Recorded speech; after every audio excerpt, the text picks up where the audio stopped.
Hey everybody, welcome to Michelle is Money Hungry. I'm your host, Michelle Jackson, and I am talking today about lessons learned from my messy debt payoff experience.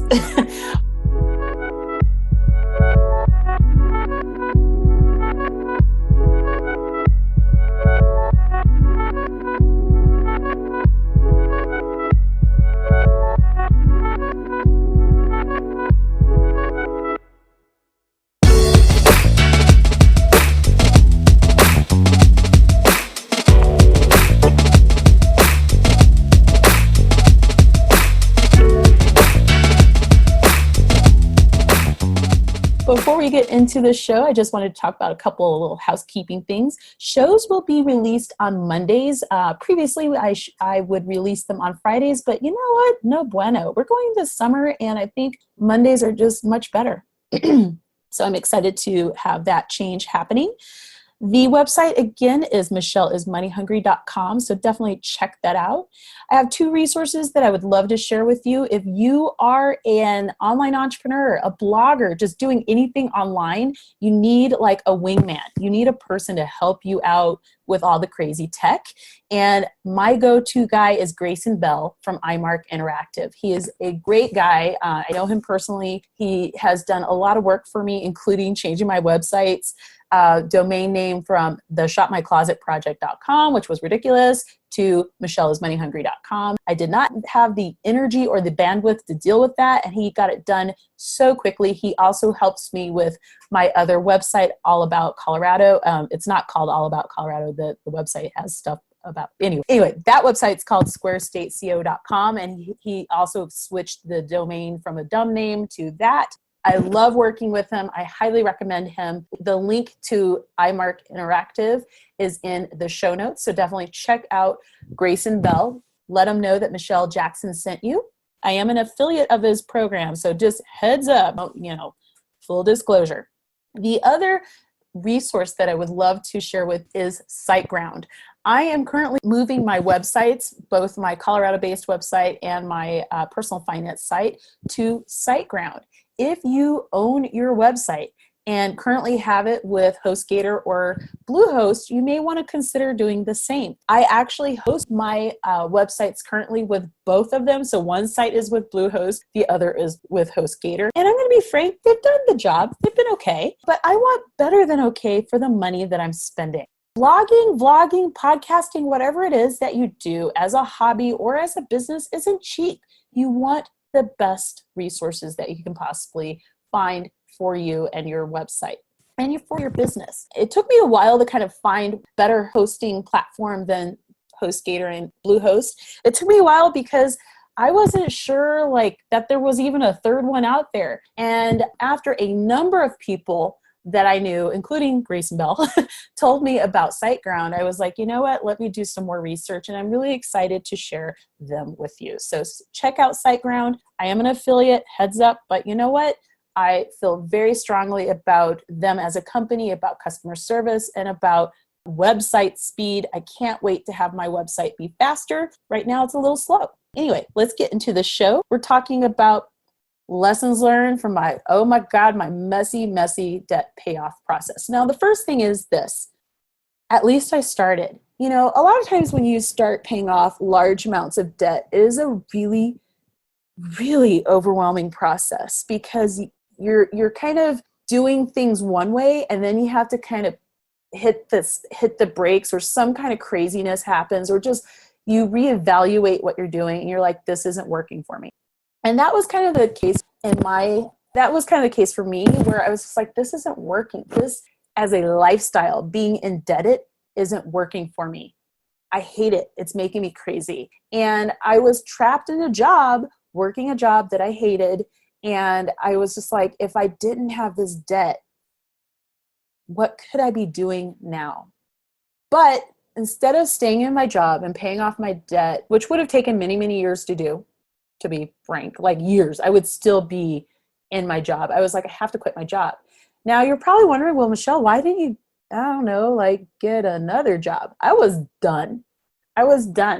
And I was not just mentally done, I was physically done. At the time that I decided to take the leap and kind of work for myself and see what I could do, I had gained a lot of weight.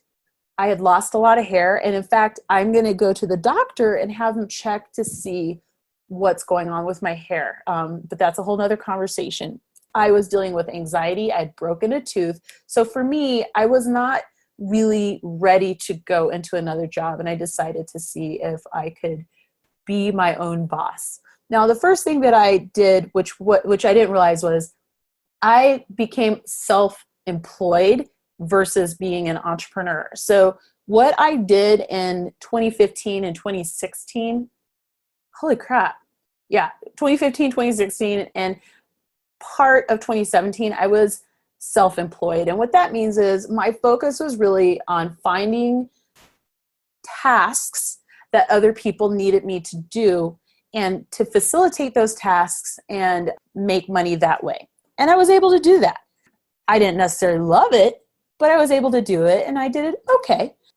And it's interesting because despite myself, I was still able to pay off debt. And one of the things I realized was when it becomes a priority, regardless of what's going on with you, you make it happen.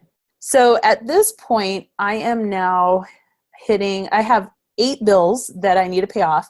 I'm actually including my mortgages, my mom's mortgage, which isn't mine, but I include it, my mom's mortgage and my mortgage on that list, in addition to the other bills. One should be paid off. I think I'm moving a little slowly on that one, but I'm hoping that one will be paid off in the next 2 weeks. It's interesting. As you pay off your debt, it just becomes a priority. It just does. Like when you're ready, it just becomes priority. So I've discovered that. I've also discovered that paying off large amounts of debt is very emotional.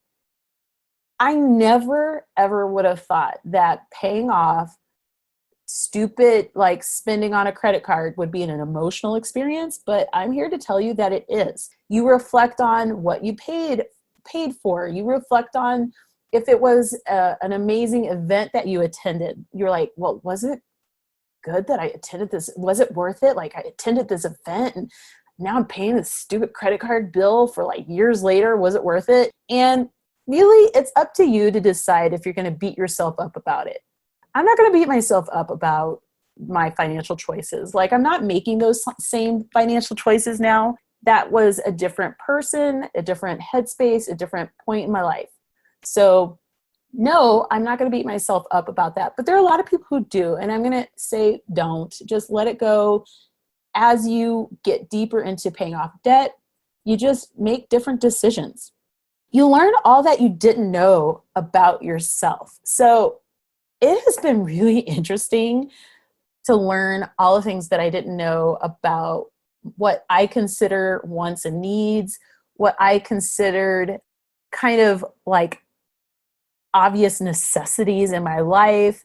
It just blew my mind. Like I didn't realize I was thinking in these ways until I had to confront them. The other thing that I learned was all the stuff I didn't know about money.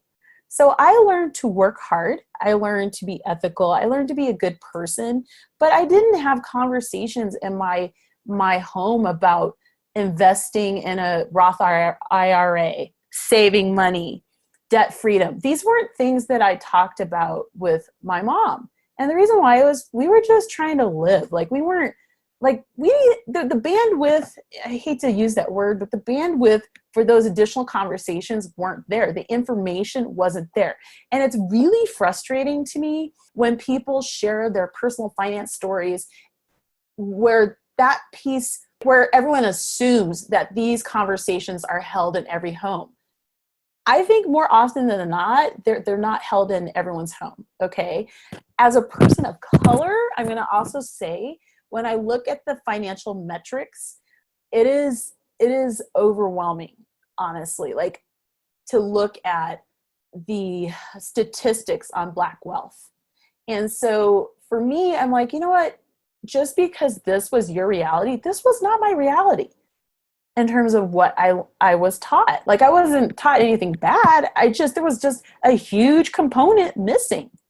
And I think that it's important, whether you are from the Appalachians, if you are a Black person from the South Side, wherever you're from. I'm not from the South Side, but wherever you are from, if your family didn't have the information to share with you about money, give yourself a break. But that also means about what you didn't know, but that also means that it's important for you now to start learning. And thank God we are in a time with the internet that has a lot of good things and a lot of bad things, okay?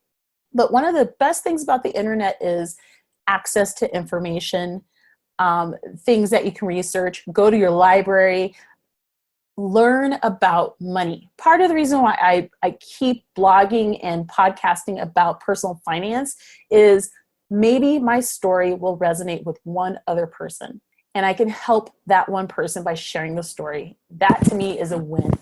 So don't feel bad because your parents didn't teach you that about compound interest. Maybe they didn't know, okay? People do the best with the information that they have. People will judge your debt payoff process, even though they aren't paying your bills. I have a lot of friends in the personal finance space. They are wonderful people, but it has not been lost on me that I've been judged about the way I approach my life and my personal finance life, my financial life. It could be, little comments, little questions, and honestly, F you. Unless you're paying my bills, it's really none of your business what I do. Period. It's just not. When I look at other people's stories, sometimes I notice that there's a pattern, like that they're never coming out of that pattern of paying off debt, or maybe like they're not moving forward. And I'm like, I'm moving forward. I might not be moving forward in the way that you like. I might not be doing things in the way that you think I should, but you're not paying my bills. So it's really none of your business. And likewise, it's really none of my business how people do what they do. I just want to support you in doing whatever you need to do in a legal way that is healthy emotionally for you. That's it. And every person's personal finance story is different. It's an individual process. And it really caught me off guard how much I was judged. And how I figured it out pretty quickly, because little comments would come up and I'd be like, you are not paying my bills. Why do you what is this? Why is this your business? Failure and backsliding will just happen. Anyone who pays off a substantial amount of debt will just have moments when they backslide. Like things will just get messed up. It's like Murphy's Law. And one of the things I've realized is each time that's happened, especially the further I get into debt repayment, I'm just so resilient. I'm just like, that sucked. And then I just keep on going. And in the beginning, when I first started paying off debt, that wasn't really the case. Like I would just be so freaking bummed out and just be like, oh my God, like I can't believe this. But nowadays I'm just like, all right, well, okay, that sucked. And I keep on going. And so that really surprises me how resilient I've gotten. Once debt repayment is a priority, you will do what you need to do to make it happen and achieve it. Payment plans work. I will be the first to admit that for some of my bills, I just had to get on a payment plan. And there's something really annoying about that. Like there were some bills that just were at the point that I didn't have a choice. And I was okay with that. I'm on a cash budget now. Actually, I have been for years. I love it. I love it. I love it. And that leads me to the next thing, which is you have to stop digging. We've got this idea that everything has to be on a payment plan and you have to have everything that everybody else has. And I don't know, we've all been kind of sucked into this mindset, right? Well, everything I have now has been paid for with cash. I do not do payment plans anymore. I do not do, other than to pay off debt. That's all I do. And it's amazing. I love it because when I pay for stuff, I'm done. There's no ongoing relationship with someone who's lending me a service beyond like electricity. And it is it's the best gift I could have given myself. Do I wish I'd learned this young, like at 20? Yeah, but I didn't. So got to move on. So I love the fact that once I stopped digging, I also learned the following, which is I have what I need. I have shelter, I have food, I live in a great area. Is my place quirky? Yes, I call it the Hobbitshire for a reason, but I'll rent it out in the future and it'll make me money, especially after I renovate it because it needs to be renovated. My point is this: I am proud of the work that I've done paying off my debt. If you are struggling to pay off your debt and you're frustrated, but you're still making progress, like little amounts at a time, be proud of that. Don't let other people make you feel bad about your process. That is it for today's episode. I am doing a series called The 7-Year Ditch. And basically, I wanted to highlight long-term debt repayment journeys. If you have a story that you'd like to share with me where you paid off your debt in 7 years, or you know it's going to take about 7 years, like maybe you're in year 5 and you've got 2 more years that you're going to need to pay off your debt, please do contact me at michelleismoneyhungry@gmail.com. The first episode in that series was actually released last week. The episode was about Sylvia Hall. She actually is now financially independent and has retired early, even though she's technically working. It's a really inspiring story. I love how she talks about dating and picnics. It's hilarious. I will include a link in the show notes. The next episode in the 7-Year Ditch series will be, I will share Dr. Jen. I'm not sure if I'm going to share her next week, but Dr. Jen is incredible. So keep your ears open for the 7-Year Ditch series. Why did I decide to do that? Well, it feels like everyone gives people props for accelerated debt repayment stories, and I totally understand that.